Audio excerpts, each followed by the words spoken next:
Hello everyone, this is Shivangi. Welcome to Shiv classes. तो इस video में हम टोटल 21 क्वेश्चन जो है बैंकिंग से रिलेटेड डिस्कस करने वाले हैं। तो आप लोगों को कमेंट करके अपना स्कोर बताना है कि आपने 21 में से कितना स्कोर करा है। तो चलिए स्टार्ट करते हैं। तो असर्शन रीजन से है पहला question. The former banking system was started after entry of Britishers to India. कि इंडिया के अंदर जो फॉर्मल बैंकिंग सिस्टम था वो किसके बाद स्टार्ट हुआ है? जब ब्रिटिशर्स की एंट्री हुई थी इंडिया के अंदर। दूसरा रीज़न है कि जो इनफॉर्मल बैंकिंग थी उसका एक there was a loophole in the informal banking जो इंडिया में प्रैक्टिस थी, मतलब जो चलती थी कि एक लूप होल था इनफॉर्मल बैंकिंग का भारत के अंदर। तो ये दोनों स्टेटमेंट क्या है? सही है, ठीक है। और आर जो है वो करेक्ट एक्सप्लेनेशन है ए का। दोनों स्टेटमेंट सही है और आर जो है इनकरेक्ट एक्सप्लेनेशन है ए का। ए ट्रू है लेकिन आर फॉल्स है। ए फॉल्स है बट आर ट्रू है। तो इसका करेक्ट आंसर है ऑप्शन नंबर बी, कि ए और आर दोनों ट्रू हैं, दोनों चीज़ सही है, ठीक है। लेकिन जो आर है वो इसका इन दोनों का कोई लिंक नहीं है, इसका कोई करेक्ट एक्सप्लेनेशन नहीं है। फिर आते हैं सेकंड क्वेश्चन पे। The money which is issued by legally binding the order of government is. कौन सी मनी है जो लीगली बाइंडिंग होती है और जिसे इशू कौन करता है? गवर्नमेंट ऑफ भाई गवर्नमेंट के ऑर्डर से इशू होती है। Fiat money, legal tender, commodity money, barter system. तो इसका आंसर है फेट मनी। भाई जितनी भी करेंसी और कॉइन होते हैं, पेपर करेंसी, वो सब क्या होती है? हमारी फेट मनी होती है जो गवर्नमेंट के ऑर्डर द्वारा जो है जारी होती हैं। नेक्स्ट आता है the RBI has the power to issue currency under act. कौन से एक्ट के अंदर जो है आरबीआई को पावर है करेंसी इशू करने की?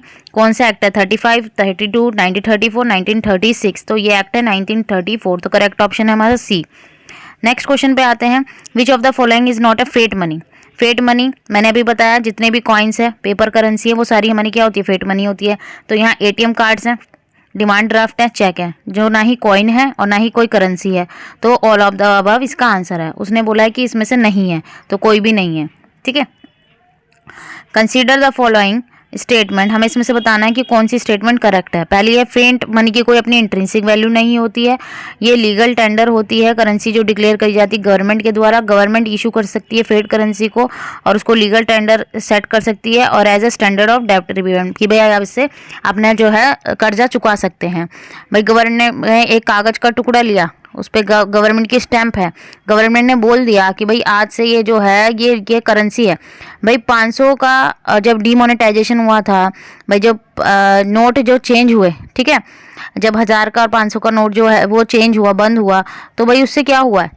डिमोनेटाइजेशन से क्या हुआ? सरकार ने बोल दिया, उस पर सरकार की मोहर थी, सब चीज़ था, लेकिन सरकार ने बोल दिया कि अब ये नोट काम नहीं करेंगे, तो वो सिर्फ एक कागज़ का टुकड़ा रह गया, ठीक है। तो इसकी अपनी कोई इंट्रिंसिक वैल्यू नहीं होती। गवर्नमेंट डिक्लेयर करता है करेंसी को कि ये लीगल है, तो गवर्नमेंट डिक्लेयर कर दी तो वो एज अ करेंसी यूज़ होगी।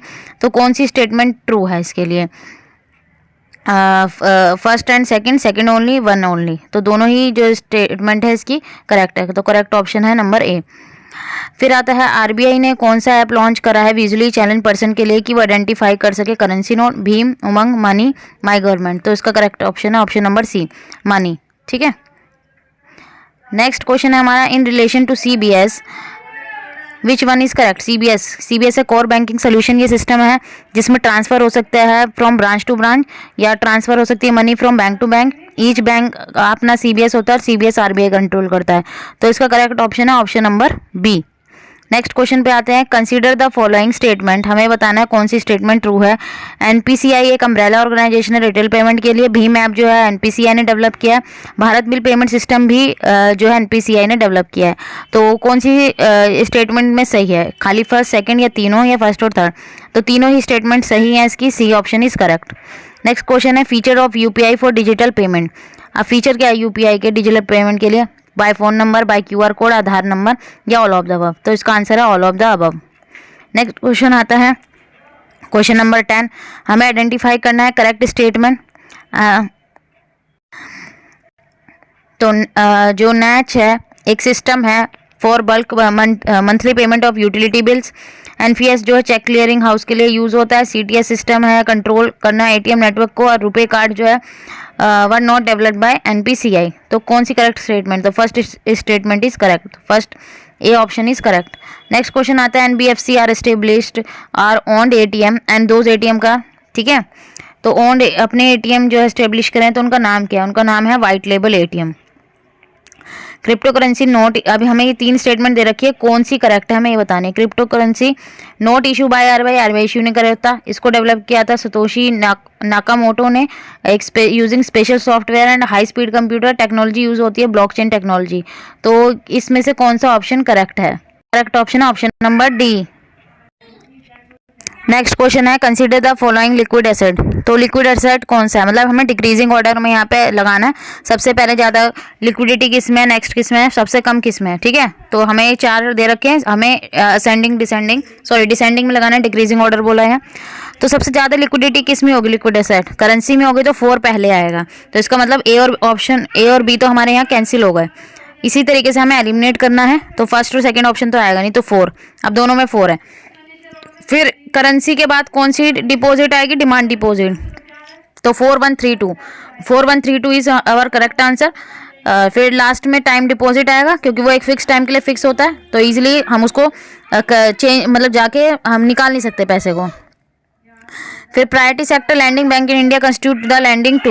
जो प्रायोरिटी सेक्टर लैंडिंग बैंक्स है वो किसको लैंडिंग करते हैं money, agriculture, weaker section, micro small enterprise, all of the above. तो all of the above is correct answer.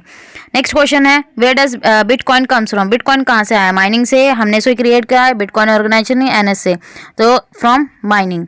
Next question है consider the following statement which one is not correct. पहला है कि 70 से लेकर 1920 बैंक जो रजिस्टर हुए थे कंपनी अंडर एज कंपनी, जो act were register as companies under the companies act, कि 1770 से लेकर 1920 तक जो बैंक रजिस्टर हुए थे वो कंपनी एक्ट के अंदर होते थे। सेंट्रल बैंक जो है रिकमेंड हुआ था नरसिम्हा कमेटी से, और आरबीआई जो नेशनलाइज हुआ था 1 जनवरी 1949 को, ठीक है। तो कौन सा स्टेटमेंट हमें इनकरेक्ट है, तो इसका स्टेटमेंट जो करेक्ट नहीं है वो है सेकंड, मतलब करेक्ट ऑप्शन इज, एक सेकेंड, तो इसका करेक्ट ऑप्शन है सेकंड, ठीक है। सेकंड वाला कि नरसिम्हा कमेटी के रिकमेंड से नहीं हुआ था सेंट्रल बैंक, मींस आरबीआई हमारा स्टेबल। कौन सी कमेटी के रिकमेंडेशन से जो है ये एस्टेब्लिश हुआ था, ये आपको कमेंट करके बताना है। मैं आपको पहले भी बताया ये आपको एक बार कि कौन सी कमेटी के रिकमेंडेशन, और ये आपको पता होना चाहिए कि आरबीआई उसको 2 नामों से जाना जाता है उस कमेटी को, तो आपको कमेंट करके ज़रूर बताना है।